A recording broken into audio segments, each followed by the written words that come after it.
Hello, everybody. Welcome to this week's podcast for Homes, WTF, Where to Focus. This week, we're going to be speaking about affordability. But before we do that, I'm going to give you a little hot take. And this is kind of for primarily the southeast region of the United States. Just a little bit of information on Nat, I think, in one of the previous episodes, kind of was talking about his work and the things that he does. So like a little self-promotion thing, but same thing for me. So in the southeast part of the United States, North Carolina, which is where we are, is the second most and highest dollar value spent for remodeling. Can you guess the first one in the southeast?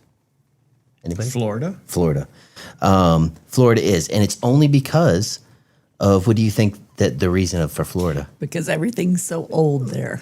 And the people. I didn't say, I said everything. So I didn't say there that. you have it. But North Carolina, they say that we do an average of $8 billion of remodels in the state of North Carolina per year. And obviously they're going to be in our metro hubs, Charlotte, Asheville, Raleigh. So just a neat little thing that I thought. I was like, $8 billion, that's a lot of money. We could offset some of the deficit. Last week we were talking about trends in remodeling and flooring, and you brought up Florida. Isn't ceramic tile pretty popular flooring in terrazzo. Florida? Whole thing. whole Terrazzo house. and ceramic Oh, yes. My last house it. was all ceramic tile. I loved it. Loved it. They have make to- the ceramic tile now that's like wood pattern and stuff. They do. That can look pretty nice, They right? do. They do. But it would be cold floor? It's It was you can cold. do heated floors. That's You, very easy to do now.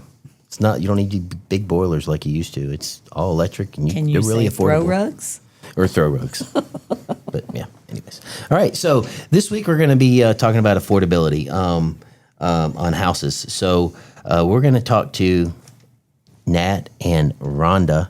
I'm going to include Nat because last time you left him out. He said, we're Okay. just going to talk to Jason this week. Okay. That works. So, and myself, I'm going to be asking questions because I'm going to refer back to these guys. So whoever wants to take this topic first. What do you Okay. think, Rhonda? I will. So, have you ever gone online and you start looking at houses and you're like, I wonder how much my house payment's going to be, or I really like this house and it's $500,000. Are you shopping? I mean, when you're looking on any of those sites that you're able to look for homes on, they don't sort them by how much is the house payment. They sort them by price. So affordability of the home, are you shopping by purchase price or are you shopping by monthly payment?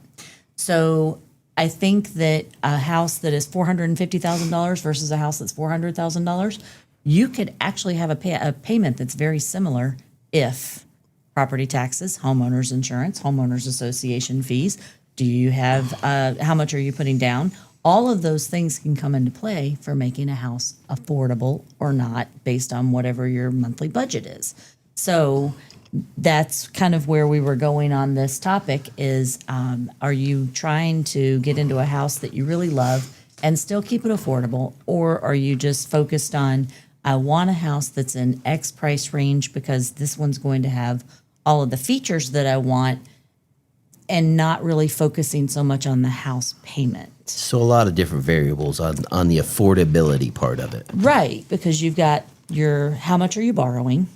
Math is math. Numbers are hard. There's no like flexibility on the hard line of a 4 is the hard line of a 4.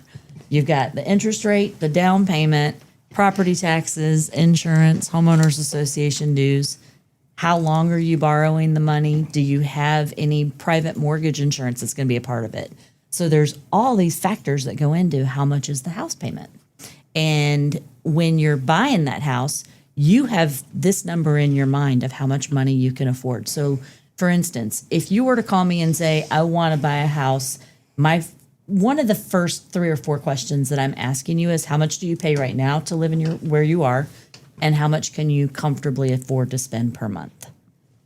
That is something that people, believe it or not, it's not even in their thought process yet.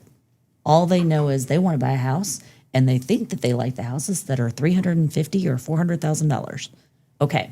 So my next question is, I ask you those questions because I want to know how much, when you're looking online, how much are the houses that are appealing to you? Because my goal, when I want to see how these two match up. How much is your comfortable monthly payment, and how much is appealing to you visually? Because then we can try to match up and see where do we need to back into that purchase price to get it to be more affordable. Yeah, so that's something I talk to people about a lot as well. The location that you purchase can have a really large impact on what your monthly payment is going to end up being, what the affordability of the home is. We've talked about this on a previous episode, but when we're talking about your monthly mortgage payment, we call that a PITI payment, P-I-T-I, because it's principal and interest, that's the P and the I, which is going to be a static number like you talked about. And then the taxes and insurance are often a variable number that can change from year to year. And my homeowner's insurance can change based off of how big or small the house is. It can also change pretty dramatically based on how old the house might be as well. A newer or replacing house, a roof. Yeah, a newer house with a newer roof, things like that, is going to have a less expensive homeowner's policy. That can affect the affordability. But property taxes can have a really big impact as well. Being inside or outside of the city limits, or shopping in different counties, they're the ones that set the property tax rate. So shopping in one county versus another. My personal home, for example, happens to be about 100 feet across the county line into a county with much cheaper property taxes. Right, and that saves me a lot of money. Funnily enough, property taxes also apply to your car registration, which is something in North Carolina. So my car registration bills are a lot cheaper as well, because I chose a county where the property taxes were much, much lower. And we're not talking about small amount. We're talking about, it could, on the same price home, you could be talking $100, $150, $200 a month in savings just by having lower property taxes or no HOA versus an HOA. And that's a big deal, because do you want to go on vacation, or do you want to be vacationing in your home? Got to be house poor. Well, I hope you got a really nice home that you really love to see, because you won't be able to afford to go a whole lot of places unless some windfall falls in your lap. I like that affordability too, like I just mentioned, house poor, and I think most people know what that is. Can you afford the house, but can you afford to put something in that house? Right. You're just going to walk into a blank place with your bed, a TV, and maybe a couch. Right. If you're lucky. I see people do it all the time. I walk into, I'm like, whoa, you ain't got a chair in this place. It's coming. I've seen threads of pictures online of people taking pictures of bachelor houses, like guys who are 20 or 25 and live alone, and it's pretty sparse in there. Yeah. It's like a folding chair and a TV. Yeah, and that's a mattress it. on the ground. You're lucky if you get that, right? So that's part of the affordability, though. I think you take that into consideration. I would, anyways. And then the taxes part too. I don't think you mentioned this, but you got obviously your county type taxes, but there's a lot of these counties. Like I'm from Mecklenburg County, and there's municipalities all the way around. So not only do you pay the Mecklenburg County tax, you pay the municipality. So smaller entity inside of that county, so you're paying double taxes. So that another thing to possibly look at when you're looking at affording things, because that's going to make that obviously go up. Right.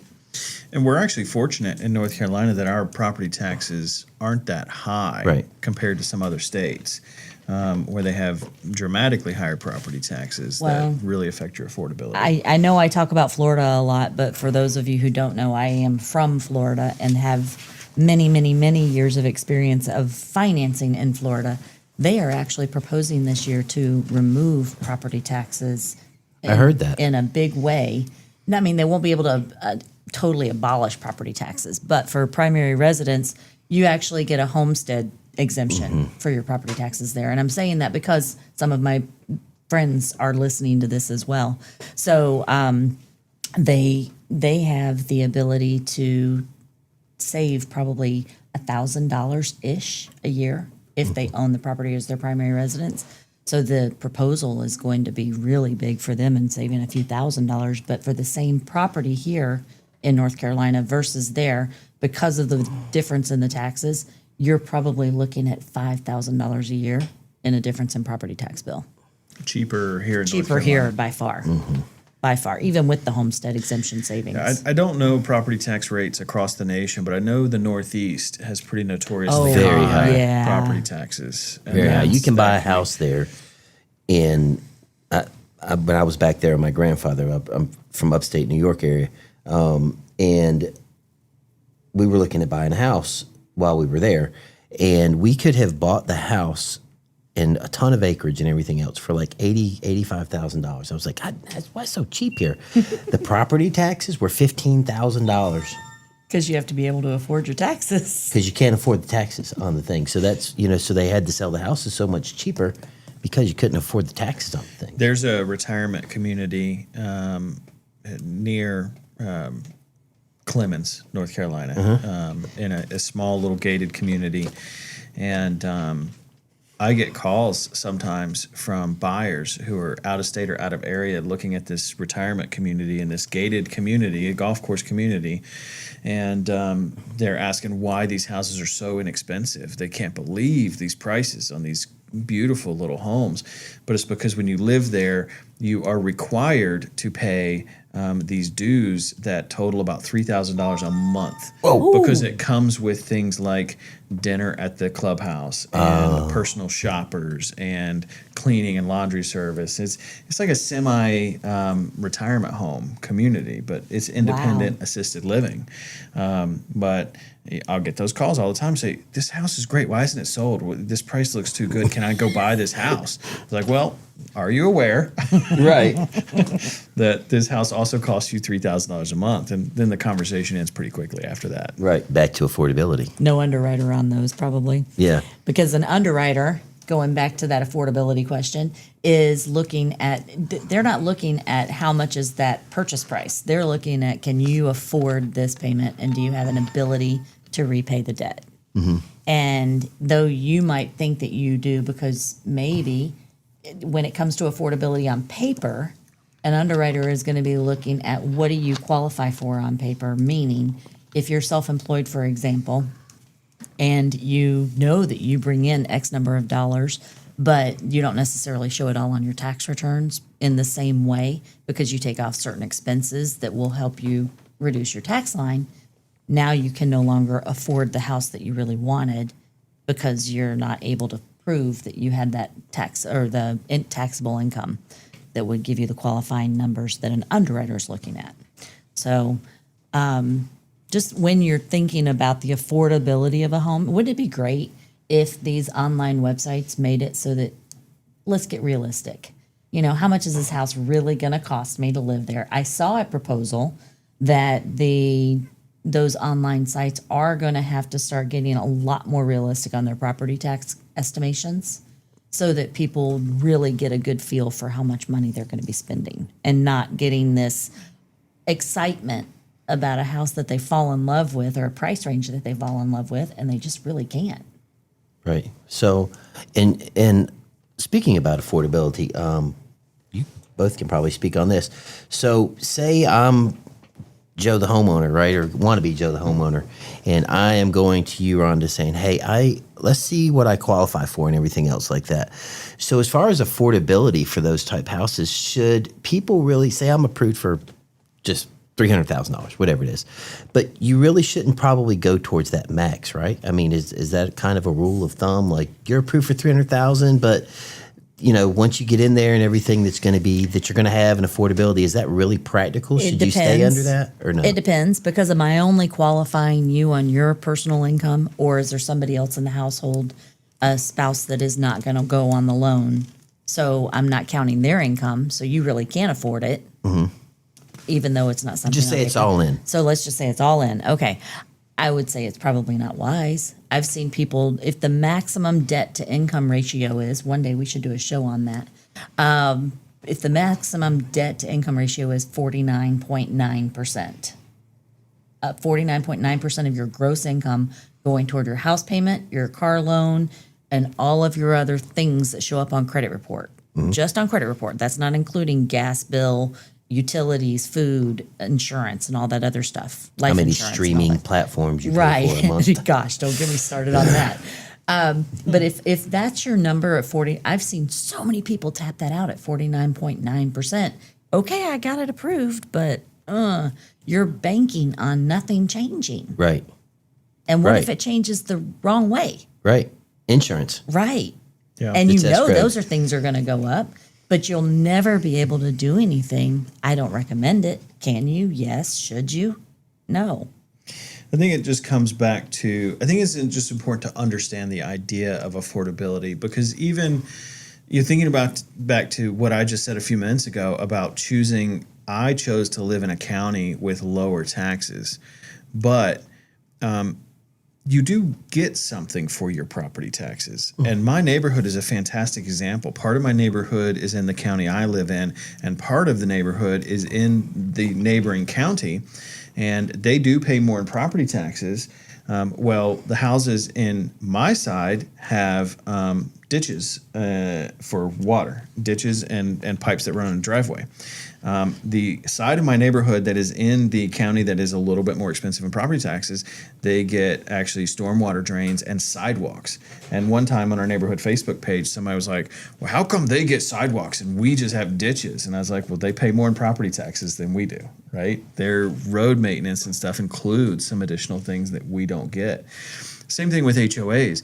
You can save a lot of money every month by not living in an HOA, but what if you have young children and the neighborhood that you're living in comes with a pool? And so if the annual cost of your HOA is fair for the value you're getting back out of it, that's fine. You don't always have to just aim to live in the cheapest possible location and cut out all these other things, but understand the monthly payment and what that means for your affordability, and are you getting the value back that makes sense, right? So The best home is not the biggest one. It's the one that lets you enjoy your life and sleep at night. Right. Yeah. And who wants to go through, oh my God, am I going to be able to pay my mortgage next month again? You know, I mean, it's like, what if, I have to buy a set of tires for my car? And then, God, that's tight.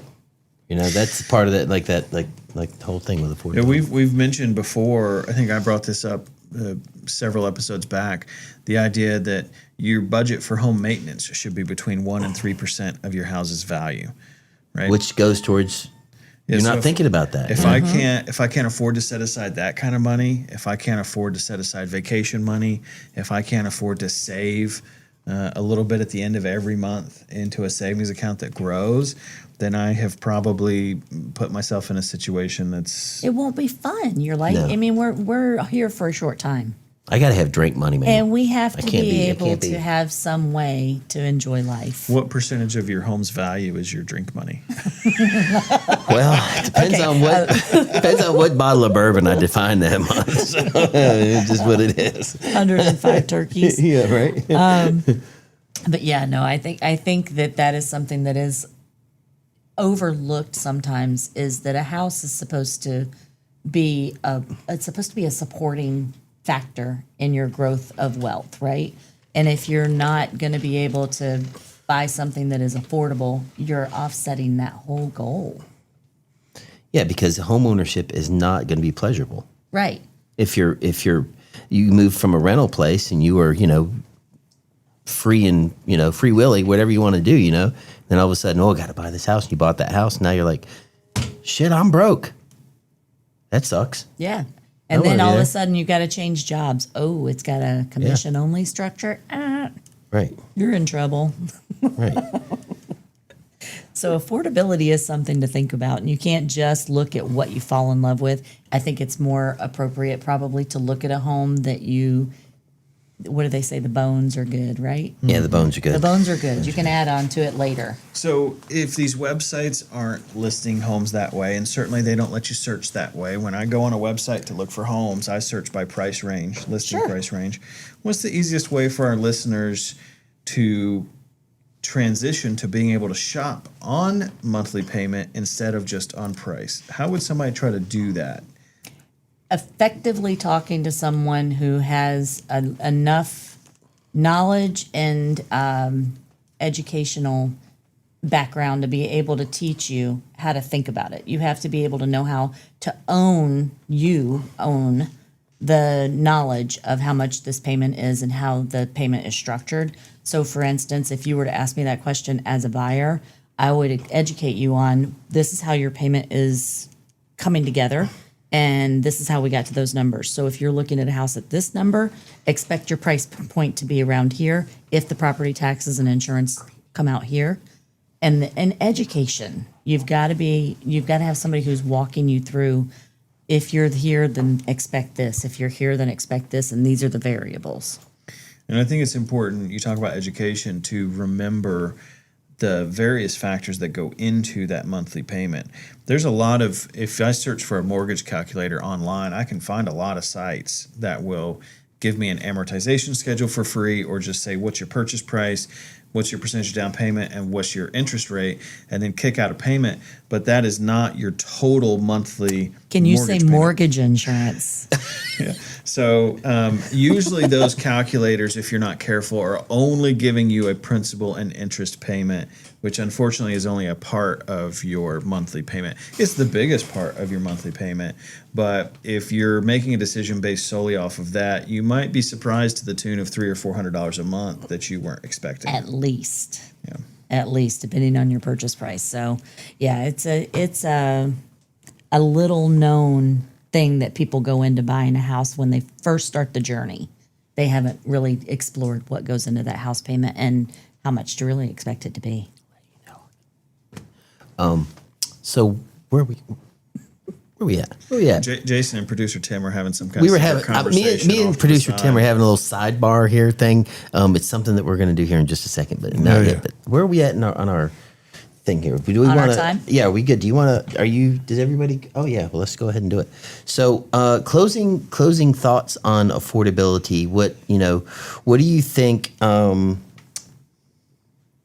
Is a good thing for people to start looking at, or venues to start looking at, or plausible ways to figure out what they can afford? I would tell you that if you want to just explore it on your own and you go onto the online service, make sure you're overestimate what the rate's going to be, overestimate what the property taxes and insurance are going to be.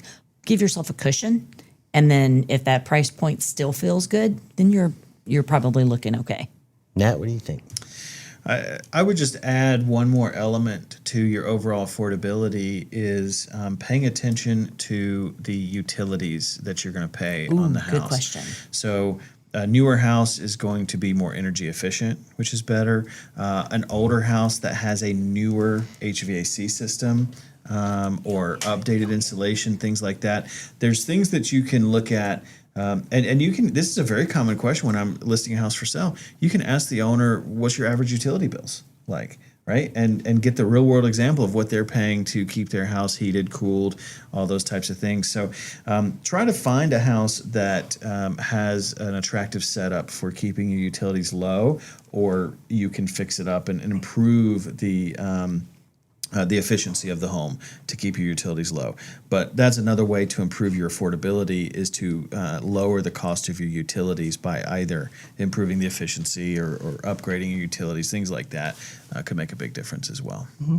Well, my final thoughts are going to be to talk to a good real estate agent, talk to a good mortgage broker, because they're going to be able to point you in the ways that you have to be and where you can be to hit that affordability range, right? So I think those are great.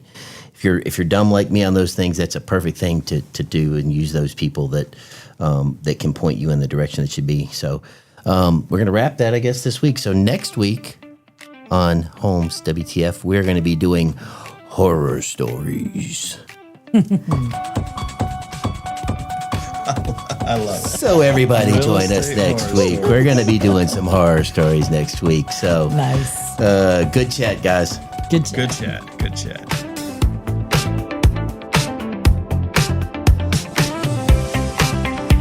You have been listening to Homes WTF Podcast. Homes WTF Podcast is produced by Tim Beeman for Such and Such Media. The views and opinions stated on this podcast are solely those of the contributors and not necessarily those of our hosting or distribution companies. This podcast is copyrighted and cannot be used without express written consent of Such and Such Media.